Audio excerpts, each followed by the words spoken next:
Good evening. তোমরা সবাই কেমন আছো? আশা করি খুব খুব ভালো আছো। রাই স্টোরি চ্যানেলে তোমাদের অনেক অনেক স্বাগত। তো তোমাদেরকে আমি আমার বাড়ির সরস্বতী পুজোর ব্লগগুলো সব শেয়ার করে দিয়েছি। তোমরা এখনও পর্যন্ত যারা যারা দেখোনি তারা অবশ্যই দেখে নেবে আর আমার চ্যানেলটা লাইক শেয়ার সাবস্ক্রাইব করে দেবে। তো আমাদের একটা 3 দিনের ছেলের বিয়ের নেমন্তন্ন ছিল, তোমাদের আগের ব্লগে আমি বলেছিলাম। তো সেই বিয়ে বাড়িতেই আমরা এখন চলে এসেছি। এটা আমরা এসেছি বরগেছিয়ায় রূপায়ণ প্যালেসে। তো আমরা এসেছি আমাদের বাড়ি থেকে, আমরা গিয়েছিলাম কারণ ছেলের বাড়ি হচ্ছে উদয়নারায়ণপুর, তাই আমরা বরযাত্রীটা আমাদের বাড়ি থেকেই গিয়েছিলাম। তো দেখতে পাচ্ছ এন্ট্রান্সটা কি দারুণ ডেকোরেশন করেছে, অর্কিড দিয়ে দারুণ লাগছে আমার ডেকোরেশনটা। তোমাদের একটু ঘুরিয়ে দেখিয়ে দিই ভেতরটা। তোমরা যারা বরগেছিয়ায় কাছাকাছি বাড়ি হাওড়ায় যারা যারা রূপায়ণ প্যালেসে এসেছো তারা নিশ্চয়ই জানবে এটা অনেকটা জায়গা জুড়ে একটা আর কি লজ। এটা হচ্ছে ওদের প্রি ওয়েডিং ফটোশ্যুট হয়েছিল, সেটা দিয়ে দেখো এন্ট্রান্সে একটা ব্যানার করা হয়েছে। আর পুরোটা রাইসের এরকম চেন গেছে ছাতা করে। আর এইখানে দেখতে পাচ্ছ একটা রাধাকৃষ্ণ বসানো হয়েছে। তো এখানে আমরা অনেক দাঁড়িয়ে ফটো ক্লিক করেছি, আমি, আমার মা, আমার ভাই, আমার বর। তোমাদের সেগুলো আমি শেষে অ্যাড করে দেবো। চলো তার আগে ঘুরিয়ে দেখ এই স্টলটা। তো দেখতে পাচ্ছ এই ফুচকা স্টলটা আমার ভীষণ ইউনিক লেগেছে, সেই কারণে আমি ভিডিও করে নিয়েছি। আমি কিন্তু সচরাচর ফুচকা স্টলের ভিডিও করি না। দেখতে পাচ্ছ এখানে পেঁয়াজ দিয়ে ফুচকা দেওয়া হচ্ছে, কিন্তু আমাদের এদিকে ফুচকা স্টলে কিন্তু পেঁয়াজ দেয় না। এইরকম লাইটিং আমি দেখিনি, আমার বেশ ইউনিক লাগলো তাই আমি ভিডিও করে নিয়েছি। আর ওদিকে আছে কফি পকোড়া, চিকেন পকোড়া আছে আর কফি আছে। এটা হচ্ছে বর যেখানে বসবে, এটা ব্যাকড্রপটা।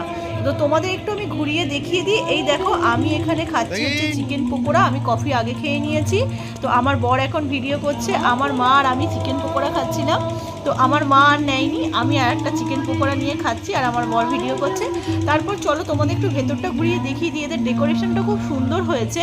তো চলো এই দেখো, এইবার আমি চলে এসেছি ছাদনাতলায়। দেখতে পাচ্ছ কি দারুণ লাগছে, ভেতরটা অর্কিড দিয়ে আর বাইরেটা রেড গোলাপ দিয়ে ডেকোরেশন করা, সবই আর্টিফিশিয়াল কিন্তু। এটা হচ্ছে ছাদনাতলা আর এটা হচ্ছে ব্যাকড্রপ, মানে কোণে যেখানে বসবে এটা ব্যাকড্রপটা সেটা। তো এখানটা অনেকটা ভিড় হয়ে আছে, আমি যতটুকু পারছি তোমাদেরকে ভিডিওটা শেয়ার করে দিচ্ছি, কারণ এখানে সামনে একটা পিলার পড়ে গেছে তাই একটু ভিডিওটা করতে অসুবিধা হচ্ছে। তো আমরা কিন্তু বর আসার আগেই বরযাত্রী চলে এসেছি। এতক্ষণ ওয়েট করার পর এই যে আমাদের বরমশাই এইমাত্র এসেছে, দেখতে পাচ্ছ কি হাসি বরের। তো এইমাত্র ওরা এলো, যেহেতু ওরা উদয়নারায়ণপুর থেকে আসছে তাই ওদের একটু লেট হয়েছে আসতে। তো এবার তোমরা রিচুয়ালসগুলো দেখতে থাকো। বর এসে গেছে, তোমাদের আমি ভিডিওটা ফুল শেয়ার করে দিচ্ছি। এখানে বাজি ফাটছে কিন্তু, তো তোমরা দেখতে থাকো। আর বেশি সময় নষ্ট করবো না, কী কী রিচুয়ালস আছে তোমরা দেখে নাও। আর শেষে আমি তোমাদেরকে কী কী মেনু আছে সব দেখিয়ে দেবো। তো চলো তোমরা ভিডিওটা দেখতে থাকো।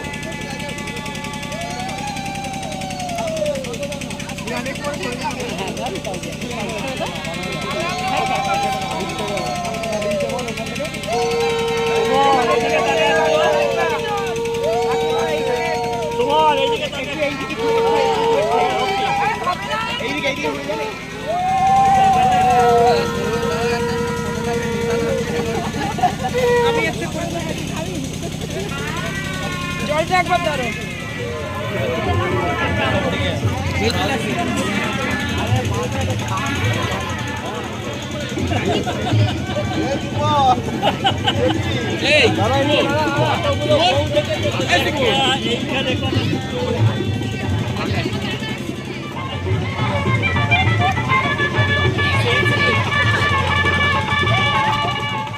এই দেখো এবার আমরা চলে এসেছি খাওয়ার জায়গায়। তো এখানে দেয়া আছে মা কালী ক্যাটারার, তো এরা খাওয়ার বন্দোবস্ত করেছে এখানে। তো চলো দেখা যাক এদের কী কী মেনু আছে, তোমাদের সঙ্গে একটু আমি শেয়ার করে দিই। তো আমরা একটু তাড়াতাড়ি খেতে বসে গেছি, কারণ আমরা আবার বাইকে করে বাড়ি যাব, অনেকটা রাত হয়ে যাবে। যেহেতু দুষ্টুকে ও ঠাম্মার কাছে আমি রেখে এসেছি, সেই কারণে আমরা একটু তাড়াতাড়ি বসে গেছি। তো দেখতে পাচ্ছ এইখান থেকে কোণের ব্যাকড্রপটা দেখা যাচ্ছে, অনেকটা জায়গা জুড়ে লজটা, এখানে অনেক লোক একসাথে খেতে বসতে পারবে। এখানে কিন্তু অর্ধেক দিকটা টেবিল পাতা হয়েছে, যেহেতু এদের বেশি লোকজন হয়নি সেই কারণে। আর তোমাদের একটু মেনুটা আমি ঘুরিয়ে দেখিয়ে দিই। দেখতে পাচ্ছ এইখানে হচ্ছে আজকের মেনুতে কি কি আছে। আর এদের প্রি ওয়েডিং ফটোশ্যুট হয়েছিল, তোমাদেরকে আগেই বললাম, সেই ফটোটাই মেনু কার্ডে দিয়েছে, বেশ ভালো লাগছে দেখতে। তো চলো এবার আমাদেরকে একটু দেখিয়ে দিই। এটা হচ্ছে আমি, তোমরা তো নিশ্চয়ই জানোই। এটা হচ্ছে আমার বর, আমার বরকে তোমরা সবাই চেনো। আর এটা হচ্ছে আমার মা, আর এটা হচ্ছে আমার ভাই। তো আমরা এখন খেতে বসে গেছি, চলো আমরা এবারে খেয়ে নিই। আজকের মতো টাটা বাই বাই, নেক্সট ভিডিওতে তোমাদের সঙ্গে আবার দেখা হবে। তোমরা সবাই ভালো থেকো, সুস্থ থেকো, এভাবেই আমাকে সাপোর্ট করতে থেকো।